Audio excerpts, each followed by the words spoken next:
Hello guys, good afternoon. देखो आज payment তার জন্য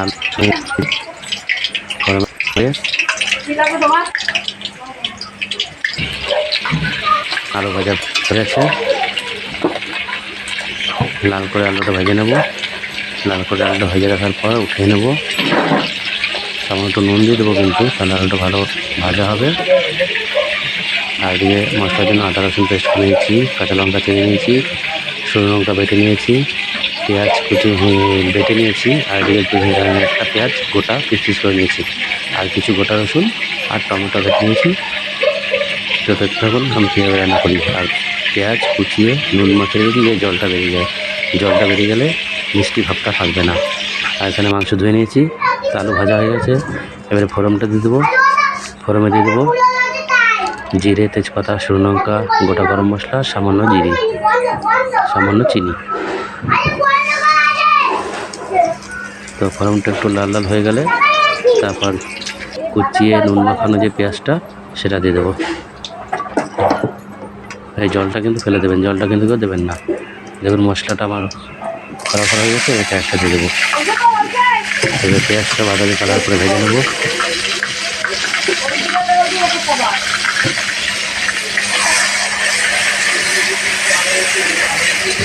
বেরেস্তার মতন ভাজবো না, খুব মিডিয়াম বাদামি কালার হবে।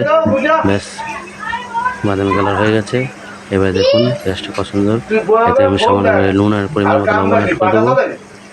লবণটা দিলে পেঁয়াজটা একটু ভিজবে, আর লবণটা একটু কম দেবো, কারণ আগে লবণ মাখানো ছিল।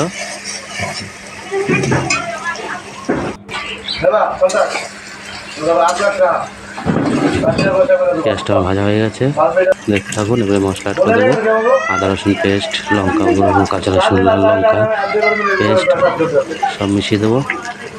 জিরা বাটা, ওই ইলেকট্রিকের কাজে অনবরত মশলাটা রাখবো, লেগে না যায়। করে আঁচটা কিন্তু তখন নর্মাল লো ফ্লেমে থাকবে।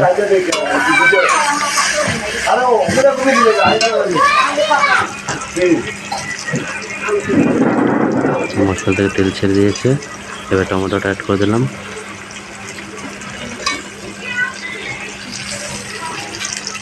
এবারে কিছুক্ষণ নাড়বো। টমেটোটা দিয়ে পরিমাণ মতো হলুদ দিয়ে দেবো। মুখে পরে বলবো, এখন বলবো না।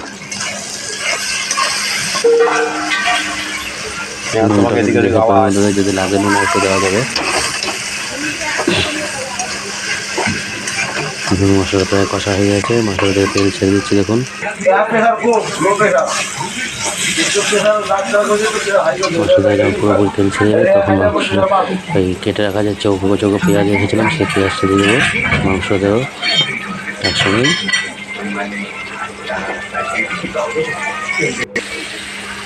দেখুন মশলাটা কষানো হয়ে গেছে অলরেডি। এবার আমি বাকি মশলা সব অ্যাড করবো। সামান্য একটু জল দিয়ে দিলাম যাতে লেগে না যায়।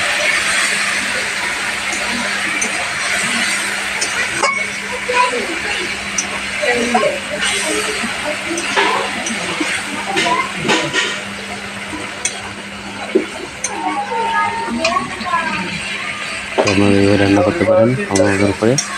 আমার একটু সুপারি দেবো, খুব সুন্দর স্বাদ হয়। আর ভালো লাগলে প্লিজ কমেন্ট করে জানাবেন কেমন লাগলো। দেখুন এবার মশলাটা অলরেডি হয়ে গেছে। ভিডিও করবো দুটো দিন দুটো ভাজা কল ভালো হতো না, ফটো করবো ভিডিও করবো। মশলা থেকে তেল তুলে ছেড়ে দিয়েছে। এবারে মাছটা অ্যাড করে দিলাম। এবারে মতো মশলা অ্যাড করবো। এই মাংসের উপরে করে ভেজে রাখা আলু আর ওই চৌকো চৌকো রাখা পেঁয়াজ দিয়ে দেবো।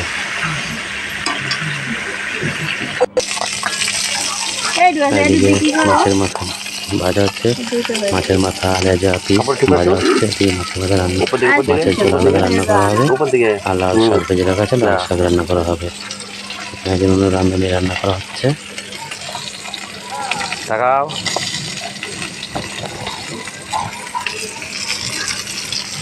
পরে দেখতে হবে, এখন না এডিট করবো তারপরে। তো আমি যাই দিকে দেখুন আমার মাংসটা কাছাকাছি কষা হচ্ছে।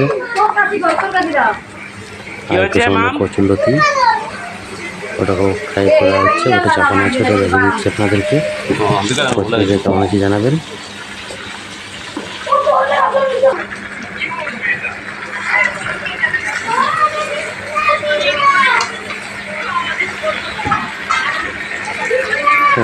কেটে রাখা পেঁয়াজ আর রসুন, গোটা রসুন আর কাঁচা লঙ্কা দিয়ে দেবো। এটা একটু স্বাদটা বেশি করে, কাঁচা লঙ্কা ফ্লেভার একটু আলাদা হয়। আর খাসি মাংস কিন্তু বেশি কষতে নেই, তাহলে খাসি মাংসটা ভালো লাগে না, কিনে কেমন লাগে। খাসি মাংস একটু কমই কষতে হয়, যদি পারেন আগে সিদ্ধ করে, প্রেশার কুকার সিদ্ধ করে। দেখুন এই যে কচুলতিটা মাছের সঙ্গে খাসির চর্বি আর মাছের তেল দিয়ে করা একসাথে। তো কেমন হয়েছে জানাবেন।